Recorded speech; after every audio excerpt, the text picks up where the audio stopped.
আপনি কি জানেন সিন্ধু সভ্যতা শুরু হয়েছিল পাহাড় ঘেরা এক ছোট্ট গ্রাম থেকে?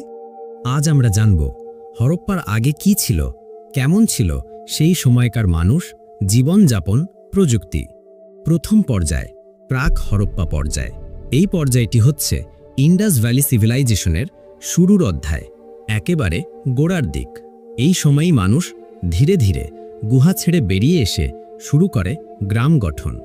সবচেয়ে উল্লেখযোগ্য স্থান হল মেহরগড়, যা বর্তমানে পাকিস্তানের বেলুচিস্তান প্রদেশে অবস্থিত। মেহরগড় হল উপমহাদেশের ইতিহাসে প্রাচীনতম কৃষিনির্ভর গ্রামগুলোর মধ্যে একটি। কেমন ছিল মেহরগড়? ঘরগুলি ছিল কাঁচা ইট ও মাটির তৈরি, একক বা যৌথ ঘর। মানুষ গোষ্ঠীভিত্তিকভাবে বাস করত। প্রথমবারের মতো এখানে কৃষিকাজ ও পশুপালনের প্রমাণ পাওয়া যায়। কৃষিকাজের সূচনা, মানুষ চাষ করতে শুরু করল গম ও যবের মতো ফসল। জলসেচের জন্য কূপ বা জলাধার ব্যবহার হতো। তারা ফসল উৎপাদন করে সংরক্ষণ করত, যা ভবিষ্যতের নগর সভ্যতার ভিত্তি তৈরি করে। গৃহপালিত পশু, গরু, ছাগল, ভেড়া ও কুকুর ছিল গৃহপালিত। এই প্রাণীগুলো ছিল খাদ্য, কৃষিকাজ ও নিরাপত্তার জন্য গুরুত্বপূর্ণ। প্রযুক্তি ও কৌশল, মানুষ এই সময় পাথর, হাড় ও কাদার তৈরি সরঞ্জাম ব্যবহার করত, যেমন বর্ষা, চাকা, কৃষিকাজের সরঞ্জাম। হাড়ের সূঁচ, মাটির পাত্র, হাত দিয়ে বানানো নানান সামগ্রী তৈরি হতো।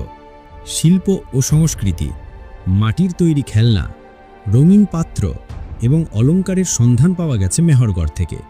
এই সব প্রমাণ করে যে প্রাচীন মানুষ শুধুমাত্র খাদ্য ও আশ্রয়ই সীমাবদ্ধ ছিল না, বরং তাদের নিজস্ব শিল্প ও সংস্কৃতির বোধ ছিল। প্রত্নতাত্ত্বিক বিশ্লেষণে গবেষকরা বিশ্বাস করেন এই প্রাক হরপ্পা পর্যায়েই নগর সভ্যতার ভিত্তি তৈরি হয়েছিল। মেহরগড়ই ছিল সেই সূচনা বিন্দু, যেখান থেকে ভবিষ্যতের মহেঞ্জোদারো বা হরপ্পার মতো বিশাল শহর গড়ে ওঠে। প্রাক হরপ্পা পর্যায় ছিল ভারতীয় উপমহাদেশে সভ্যতার প্রথম ধাপ, যেখানে মানুষ কেবল শিকারী জীবন ছেড়ে কৃষিভিত্তিক স্থায়ী সমাজ ব্যবস্থার দিকে এগিয়ে যায়। মেহরগড় ছিল সেই ইতিহাসের প্রথম পাতা, যা পরবর্তীতে পুরো সিন্ধু সভ্যতার ভিত্তি গড়ে দেয়। সময়কাল আনুমানিক খ্রিস্টপূর্ব ৩৩০০ থেকে ২৬০০, যেখানে প্রাক হরপ্পা যুগে সভ্যতার বীজ রোপণ হয়েছিল। ঠিক সেই জায়গা থেকে শুরু হলো বিকাশ, আর্লি হরপ্পা পর্যায়। এটা ছিল সেই সময় যখন গ্রামের গণ্ডি ছেড়ে সমাজ ধীরে ধীরে শহরের দিকে এগিয়ে যাচ্ছিল। ১. কোথায় পাওয়া গেছে আর্লি হরপ্পার নিদর্শন? কোট দিজি, পাকিস্তানের সিন্ধু অঞ্চলে। আমরি, কালীবঙ্গান, রাজস্থান। বনোয়ালি, হরিয়ানা। দাইমাবাদ, মহারাষ্ট্রে। এই সব জায়গায় পাওয়া গেছে উন্নত গ্রাম, কিছুমাত্রায় শহরের কাঠামো ও শিল্প কারখানার প্রমাণ। ২. সমাজ কাঠামো ও নগর পরিকল্পনা। ঘরবাড়ি বানানো হচ্ছিল এখন আরও পরিকল্পিতভাবে। কিছু জায়গায় দেখা যায় সড়ক, ড্রেনেজ ব্যবস্থা ও শহরের কেন্দ্র ও প্রান্তভাগ। ছোট ছোট বসতির মাঝেই সৃষ্টি হতে থাকে নগর জীবনের ধারণা। ৩. প্রযুক্তি ও উন্নতি। চাকাযুক্ত গাড়ির প্রমাণ পাওয়া গেছে। সেচ ব্যবস্থা ও কৃষি উন্নতির নিদর্শন পাওয়া যায়। তাম্র ও পাথরের ব্যবহার বাড়তে থাকে। প্রথম ধাতব ব্যবহার শুরু হয়, যেমন কপার ও ব্রোঞ্জের সরঞ্জাম। ৪. কৃষিকাজ ও খাদ্য উৎপাদন। গম, যবের পাশাপাশি চীনাবাদাম, সর্ষে, তিলের মতো ফসল চাষ শুরু হয়। গৃহপালিত পশুর সংখ্যা ও বৈচিত্র্য বৃদ্ধি পায়। খাদ্য সংরক্ষণে যবে মাটির পাত্র, গুদামঘর তৈরি হতো। ৫. শিল্প ও সংস্কৃতি। রঙিন মাটির পাত্র পাওয়া যায়, যার উপর আঁকা হতো জ্যামিতিক নকশা। পুতুল, হাতির মূর্তি, সিল মুদ্রার আদিরূপ বা প্রোটোসিলস দেখা যায়। অলংকারের সূচনা হয় পাথর, শাখা, মাটি ও তামার গয়না। ৬. বিনিময় ব্যবস্থা ও বাণিজ্য। বিভিন্ন অঞ্চলের মধ্যে পণ্য বিনিময় শুরু হয়। পশ্চিম ভারতে ওমাক উপসাগরের সঙ্গে প্রাথমিক সামুদ্রিক বাণিজ্যের আভাস পাওয়া যায়। লাপিস লাজুলি বা নীলরত্ন, শেল, কার্নেলিয়ান প্রভৃতি বহিরাগত বস্তু পাওয়া গেছে, যা বাণিজ্যের প্রমাণ। ৭. প্রশাসন ও সমাজ ব্যবস্থা। সমাজে ধীরে ধীরে বিভাজন দেখা যায়। কিছু পরিবার শক্তিশালী হয়, নিয়ন্ত্রণ নেয় কৃষি, জমি ও শিল্পে। এটি পরবর্তীকালে ধনশাসন বা আধিকারিক শ্রেণীর ভিত্তি গড়ে দেয়। আর্লি হরপ্পা পর্যায় ছিল এক রূপান্তরের সময়। এই পর্যায়ে মানুষ কেবল কৃষিজীবী গ্রামবাসী ছিল না, তারা ধীরে ধীরে নগর সভ্যতার দরজায় পৌঁছেছিল। সমাজে কাঠামো তৈরি হচ্ছিল, প্রযুক্তি উন্নত হচ্ছিল, আর এক নতুন যুগের সূচনা হচ্ছিল, যেটা পরবর্তী হরপ্পার সোনালী যুগ বা ম্যাচিওর হরপ্পান পিরিয়ডের ভিত্তি রচনা করে। এবার দেখে নিই সিন্ধু সভ্যতার সবচেয়ে বিকশিত ও গৌরবময় অধ্যায়, পরিণত হরপ্পা পর্যায়, যা হরপ্পা সভ্যতার সোনালী যুগ হিসেবে পরিচিত। পরিণত হরপ্পা পর্যায়, সময়কাল আনুমানিক খ্রিস্টপূর্ব 2600 থেকে 1900। এখন আমরা দাঁড়িয়ে আছি প্রাচীন বিশ্বের এক বিস্ময়কর সভ্যতার সবচেয়ে বিকশিত রূপের সামনে, পরিণত হরপ্পা পর্যায়। এটা ছিল সেই সময় যখন হরপ্পা সভ্যতা শুধু দক্ষিণ এশিয়াতেই নয়, বরং গোটা বিশ্বের মধ্যে অন্যতম শহরায়িত সংস্কৃতি হিসেবে পরিণত হয়। 1. শহর ও নগর পরিকল্পনা। বড় বড় শহর গড়ে ওঠে। হারপ্পা, মহেঞ্জোদারো, ধোলাভিরা, লোথাল, কালিবঙ্গান, রাখিগড়ি ইত্যাদি। শহরগুলো ছিল পূর্ব পশ্চিমমুখী পরিকল্পিত গ্রিড সিস্টেমে, অর্থাৎ রাস্তা ও বাড়িগুলি ছিল সোজা ও সমান্তরাল। ড্রেনেজ সিস্টেম ছিল অবিশ্বাস্যভাবে উন্নত। প্রত্যেকটি বাড়ি থেকে নিকাশির জন্য ব্যবস্থা ছিল। বাড়িগুলি ছিল ইট দিয়ে তৈরি, একতলা বা কখনো দোতলা, ছাদ ছিল সমান। 2. গুরুত্বপূর্ণ স্থাপত্য। মহেঞ্জোদারো শহরের দ্য গ্রেট বাথ, এটি ছিল একটি জনসাধারণের স্নানাগার। প্রাচীন ভারতে পানো স্নানের ধর্মীয় সামাজিক গুরুত্ব বোঝায়। ধোলাভিরা শহরে পাওয়া গেছে ওয়াটার রিজার্ভার সিস্টেম, যেটা ছিল অসাধারণভাবে উন্নত ও পরিকল্পিত। গ্রিনারিজ বা গুদামঘর ও শহরের দুর্গ এলাকাও ছিল শক্তিশালীভাবে নির্মিত। 3. অর্থনীতি ও জীবিকা। কৃষি ছিল মূল জীবিকা। গম, জব, খেসারি, খেজুর, তুলো ইত্যাদি উৎপাদিত হতো। পশুপালন, শিকার, মাছ ধরা ও বাণিজ্য ছিল সহায়ক পেশা। বিভিন্ন দেশে রপ্তানি করা হতো পণ্য, যেমন মিশর ও মেসোপটেমিয়ায় ইন্দাস সভ্যতার সিল পাওয়া গেছে। 4. শিল্প ও কারুকার্য। ব্রঞ্জ মানে তামা ও টিন মিশ্রিত ধাতু দিয়ে তৈরি হতো অস্ত্র, সরঞ্জাম ও অলঙ্কার। বিখ্যাত ব্রোঞ্জ ডান্সিং গার্ল মূর্তি মহেঞ্জোদারো থেকে পাওয়া গেছে, যা কারিগরদের নিখুঁত দক্ষতার প্রমাণ। টেরাকোটা বা পোড়ামাটি দিয়ে তৈরি হতো পুতুল, খেলনা, পশুর মূর্তি।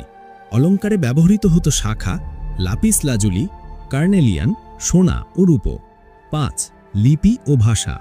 হরপ্পা লিপি এখনও সম্পূর্ণরূপে পাঠোদ্ধার হয়নি।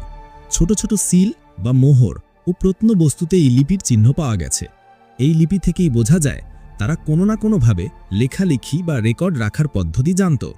আজ তাদের লিপি পড়তে না পারায় আমাদের কাছে ইতিহাসের অনেক তথ্য অজানাই রয়ে গেছে। 6. বাণিজ্য ব্যবস্থা। লোথাল ছিল একটি প্রাচীন সমুদ্র বন্দর। সেখান থেকে আরাবা ও মেসোপটেমিয়া পর্যন্ত বাণিজ্য হতো।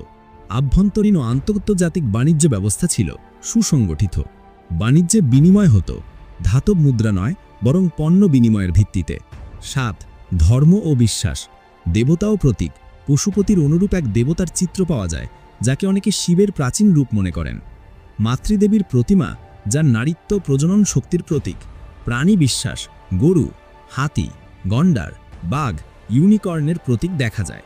মৃতদেহ সোজা করে কবর দেওয়ার রীতি চালু ছিল। পরিণত হরপ্পা পর্যায় ছিল সেই মুহূর্ত যখন সভ্যতা, শহর, শিল্প, বিজ্ঞান, ধর্ম ও সমাজে এক অদ্বিতীয় উচ্চতা পৌঁছায়, যেখানে মানুষ শুধু বাঁচার জন্য নয়, সৌন্দর্য, দক্ষতা, স্থায়িত্ব আর সংহতির জন্য বাঁচত। এ ছিল প্রাচীন ভারতের গর্ব, এক বিস্ময়কর সভ্যতা যা আজও আমাদের বিস্মিত করে।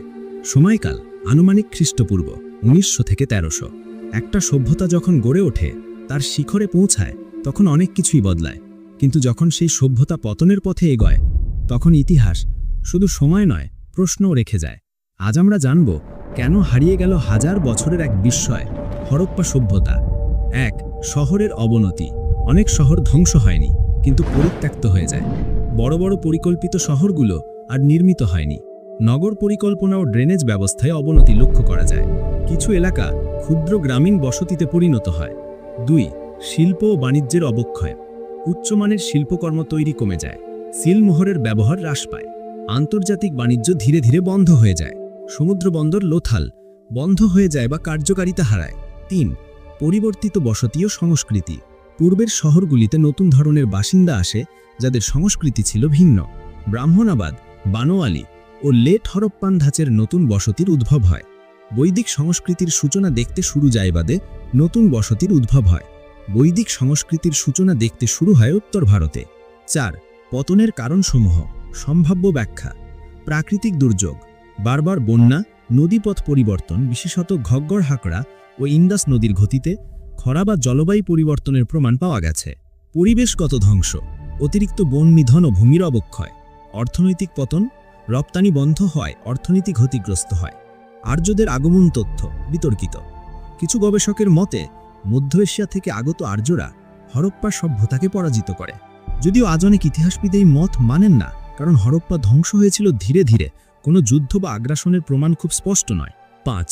কবর প্রথায় পরিবর্তন, মৃতদেহ কবর দেওয়ার ধরনে ভিন্নতা আসে। পূর্বের সোজা ভঙ্গির পরিবর্তে বাঁকা বা পক্ষভাবে কবর দেওয়া হয়। এতে বোঝা যায় নতুন সংস্কৃতি ও ধর্মীয় ভাবনার প্রভাব পড়তে শুরু করেছিল। হরপ্পা সভ্যতার পতন হয়েছিল ধ্বংস হয়ে নয়, বরং হারিয়ে গিয়ে। এটা ছিল ইতিহাসের এক নিঃশব্দ বিদায়। শহরের আলো নিভে গিয়েছিল, কিন্তু তার স্মৃতি রয়ে গেছে আমাদের মাটির নিচে, প্রত্নতত্ত্বের নিদর্শনে, ইতিহাসের পাতায়। এই সভ্যতা শিখিয়ে গেছে উন্নতি সম্ভব, কিন্তু টিকে থাকার জন্য চাই পরিবেশ, নেতৃত্ব ও ভবিষ্যতের পরিকল্পনা। এবার আমরা আলোচনা করব সিন্ধু সভ্যতার শেষতম পর্যায়, যাকে বলা হয় উত্তর হরপ্পা পর্যায় বা পোস্ট হরপ্পান ফেজ। এই ধাপটি এক ঐতিহাসিক পরিবর্তনের সূচনা করে, যেখানে হরপ্পার শহর সভ্যতার অবশেষ থেকে জন্ম নেয় এক নতুন সংস্কৃতি ও নতুন সময়, বৈদিক যুগ। উত্তর হরপ্পা পর্যায় বা পোস্ট হরপ্পান ফেজ সময়কাল আনুমানিক খ্রিস্টপূর্ব 1300 থেকে 600। যখন একটা সভ্যতা হারিয়ে যায়, তখন তার জায়গা নেয় নতুন কিছু, নতুন চিন্তা, নতুন বিশ্বাস আর নতুন জীবনযাপন। হরপ্পার প্রাচীন শহরগুলো যখন স্মৃতি হয়ে গেল, তখন ভারতবর্ষের সূচনা হয় এক নতুন যুগের, উত্তর হরপ্পা যুগ। 1. শহর সভ্যতার সম্পূর্ণ পতন। এই পর্যায়ে আর কোনো হরপ্পান ধাঁচের শহর বা ড্রেনেজ সিস্টেম দেখা যায় না। শহরের জীবন ধীরে ধীরে গ্রামীণ ও কৃষি নির্ভর হয়ে পড়ে। মানুষ ছোট ছোট গ্রামে বাস করতে শুরু করে, যেগুলোর স্থাপত্য অনেক সহজ ও অগোছালো। 2. পেইন্টেড গ্রেওয়্যার সংস্কৃতির সূচনা। এই সময় যে নতুন মাটির পাত্র পাওয়া যায়, তা পেইন্টেড গ্রেওয়্যার নামে পরিচিত। এই পাত্রগুলো ধূসর রঙের এবং কালো রঙে আঁকা সরল নকশায় সজ্জিত। পিডব্লিউজি সংস্কৃতি মূলত গঙ্গা যমুনা উপত্যকায় বিস্তৃত ছিল, অর্থাৎ উত্তর ভারতের হৃদয়। এটা স্পষ্টভাবে ইঙ্গিত দেয় যে হরপ্পা সভ্যতা ধ্বংস হলেও তার পরে যে সমাজ গড়ে উঠেছিল তা একেবারে শূন্য থেকে নয়, বরং এটি ছিল এক ধীর পরিবর্তন, পুরাতনের ছায়ায় নতুনের জন্ম। 3. বৈদিক যুগের সূচনা। এই পর্যায়ে আমরা বৈদিক সাহিত্যের প্রারম্ভ দেখি, যেমন ঋগ্বেদ। সমাজে আর্য সংস্কৃতির প্রভাব বাড়তে থাকে। গবাদি পশু, বৈদিক দেবদেবী যেমন ইন্দ্র, অগ্নি, যজ্ঞপ্রথা এবং সমাজে 4 বর্ণের গঠন এই সময়ই শুরু হয়। ধর্মীয় জীবন, সংস্কৃতি, সমাজ ব্যবস্থা সবই এক নতুন রূপ পেতে শুরু করে। 4. জীবনযাত্রা ও কৃষি নির্ভর সমাজ। লৌহযুগের শুরু হয় এই পর্যায়ে। মানুষ লোহা ব্যবহার করতে শুরু করে। কৃষিকাজ, গবাদি পশুপালন এবং ছোট জনবসতির উন্নতি হয়। বৃহৎ বাণিজ্য বা সমুদ্রবন্দর আর দেখা যায় না। এটা ছিল একান্তই অভ্যন্তরীণ ও স্থানীয় জীবনের সময়। উত্তর হরপ্পা পর্যায় হল এক যুগের অবসান ও আরেক যুগের সূচনা। এটা কেবল হরপ্পার ধ্বংস নয়, বরং তার ছায়া থেকে জন্ম নেওয়া নতুন ভারতের ইতিহাস, যেখানে বৈদিক যুগ তার প্রথম পা রাখে আর ইতিহাস এক নতুন ধ্বনিতে প্রতিধ্বনিত হয়। চলুন এবার আমরা জেনে নিই কিছু গুরুত্বপূর্ণ তথ্য। সিন্ধু সভ্যতা বা ইন্ডাস ভ্যালি সিভিলাইজেশন। ইতিহাসের পাতায় অনেক সভ্যতার নাম আমরা শুনেছি, মেসোপটেমিয়া, মিশর, চীন, কিন্তু ভারতবর্ষের বুকে যে সভ্যতা পৃথিবীর অন্যতম প্রাচীন এবং বিস্ময়কর এক অধ্যায় রচনা করেছিল, তা হল ইন্ডাস ভ্যালি সিভিলাইজেশন বা সিন্ধু সভ্যতা। অতি উন্নত নগরায়ন বা advanced urban planning. Harappa, Mohenjo-daro, Dholavira, Lothal এই শহরগুলো ছিল পরিকল্পিত রাস্তাঘাট, পাকা বাড়ি ও বিশাল ড্রেনেজ সিস্টেমে পূর্ণ। প্রতিটি শহরে ছিল কেন্দ্রীয় স্নানাগার বা গ্রেট বাথ, কুঠার বা গুদামঘর এবং আবাসিক ও বাণিজ্যিক এলাকা আলাদা করে গড়া। এমন উন্নত নগর পরিকল্পনা তখনকার পৃথিবীতে বিরল ছিল। আজকের আধুনিক শহরের অনেক বৈশিষ্ট্যই কিন্তু আমরা সিন্ধু সভ্যতার মধ্যে দেখতে পাই। 2. নিজস্ব লিপি ও যোগাযোগ ব্যবস্থা। সিন্ধু সভ্যতার মানুষরা নিজস্ব এক ধরনের লিপি ব্যবহার করত, যা এখনও সম্পূর্ণরূপে পাঠোদ্ধার করা হয়নি। ছোট ছোট সিল, পাত্র ও প্রত্নবস্তুতে এই লিপির চিহ্ন পাওয়া গেছে। এই লিপি থেকেই বোঝা যায় যে তারা কোনো না কোনোভাবে লেখালেখি বা রেকর্ড রাখার পদ্ধতি জানত। তাদের ভাষা আজও এক রহস্য, আর সেই রহস্যের মাঝেই লুকিয়ে আছে আরও হাজারো গল্প। ধর্মীয় বিশ্বাস ও পূজা।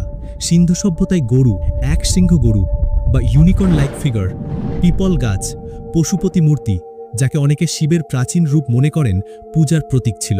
অগ্নি, জল বা উর্বরতা, এসব প্রকৃতিভিত্তিক উপাদানকে তারা পূজনীয় মনে করত। মাতৃদেবীর পূজার নিদর্শনও পাওয়া গেছে।